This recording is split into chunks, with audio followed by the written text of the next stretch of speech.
Si tu n'as pas encore à enregistrer ou bien intégrer le minimum de cette humanité du Christ, tu ne peux pas vraiment vivre la vie du Carmel.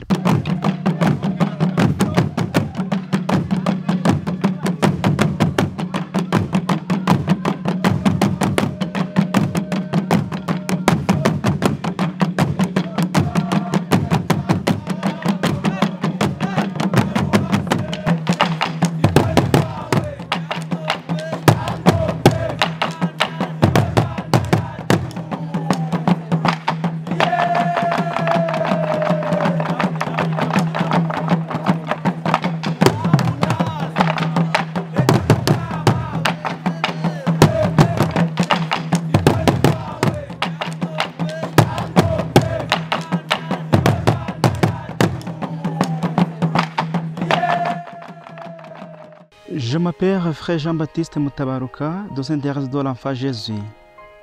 Je suis rwandais.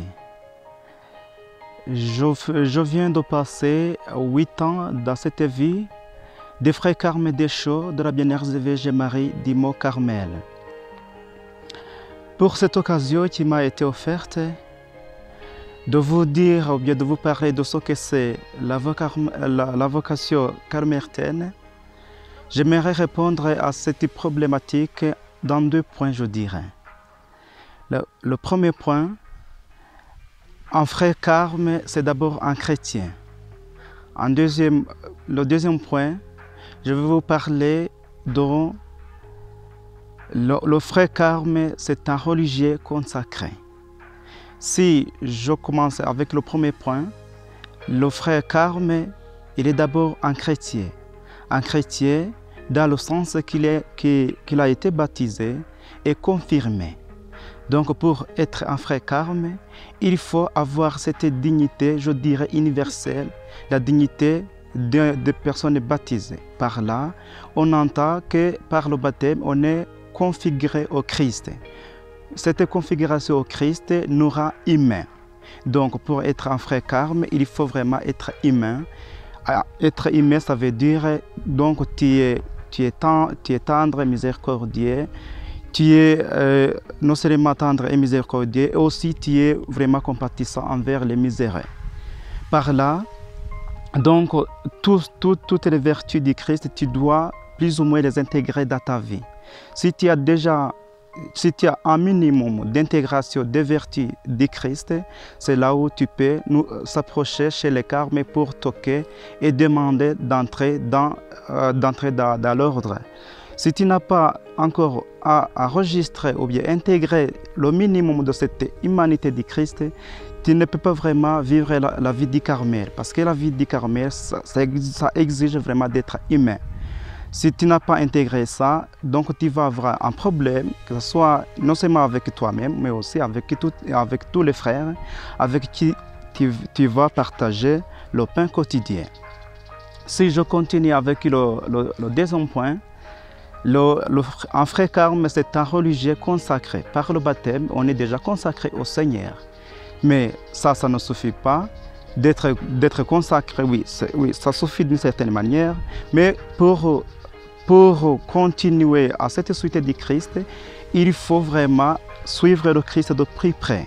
Si tu veux suivre le Christ de plus près, donc, et si tu sens en toi la vocation au Carmel, c'est ce fait donc de venir partager avec nous la vie. Donc, pour un frère carme, donc il n'y a pas beaucoup de spécificité, je dirais. Ce n'est que seulement de venir chez nous, partager avec nous la vie communautaire, la vie de prière, donc la vie de réseau, je dirais. Avec la vie de réseau et la vie mariale, pour moi par exemple, je suis entré au Carmel. Bon, dans toutes les vocations, dans toutes les congrégations religieuses, on peut prier, mais au Carmel, il y a cette spécificité de vraiment fixer la prière au premier lieu, je dirais. Si tu fixes la prière au premier lieu, et si tu as la Vierge Marie au début, en haut, ou bien comme modèle, donc tu as plus ou moins l'assurance que le Seigneur peut est appelé au Carmel. Donc au Carmel, on ne fait que, je dirais, une chose, c'est le réseau. Et tout ce qu'on va faire après le réseau, donc tout ce qu'on fait comme l'apostolat, c'est le fruit de cette réseau. Donc pour ne pas traîner beaucoup, je vous souhaite que ceux qui sentiront la paix au Carmel, qu'ils viennent toquer chez nous et partager avec nous la vie des frères. Et vous savez que servir Dieu rend l'homme libre comme lui. Merci. Salut et bénédiction de l'Esprit Saint à vous tous. Moi qui vais vous parler pour le moment, c'est frère Albert Ngengroute de la communauté de Bujumbura. Je suis étudiant. Je prends pour ce moment pour vous partager un peu d'expérience vocationnelle au Carmel.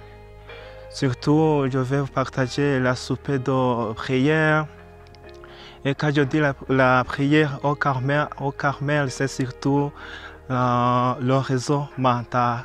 Le réseau mental comme l'enseigne Sainte Thérèse de Jésus. Mais je ne vais pas reproduire ce que Thérèse de Jésus nous dit sur cette prière. Et tout simplement, moi, je vais vous partager sur mon expérience personnelle de prière silencieuse.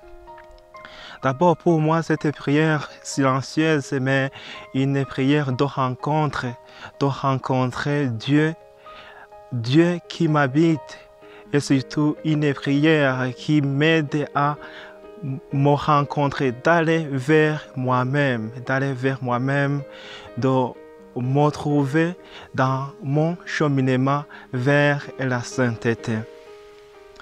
Oui, parfois on conçoit une prière comme une manière d'exprimer nos besoins, de supplication ou de demander quelque chose. Mais avec la prière silencieuse mentale, est une prière qui nous aide, bien sûr, pour moi-même à me découvrir et de découvrir d'abord qui je suis pour Dieu. Et là, en allant vers Dieu, en cherchant à découvrir Dieu dans la prière, ça n'exclut pas me découvrir moi-même, me connaître moi-même. Et surtout, dans le monde d'aujourd'hui, le monde où on aimerait le spectacle et assister au match de football comme moyen de se sentir bien à l'aise avec soi-même ou bien d'autres divertissements vers des voyages ou dans le monde où on peut se divertir davantage pour,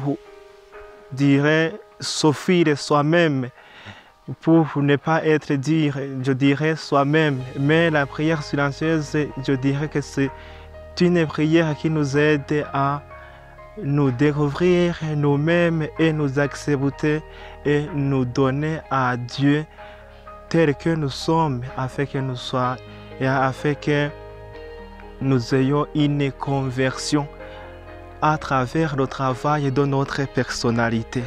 Puisque la conversion aussi doit consister à travailler notre personnalité, à se découvrir qui tu es, découvrir ses talents, découvrir ses défauts, découvrir ta place devant Dieu. C'est pour cela que je dis que la prière silencieuse est une prière vraiment qui aide une personne à aller vers soi, et en allant vers soi, on découvre Dieu et on se découvre.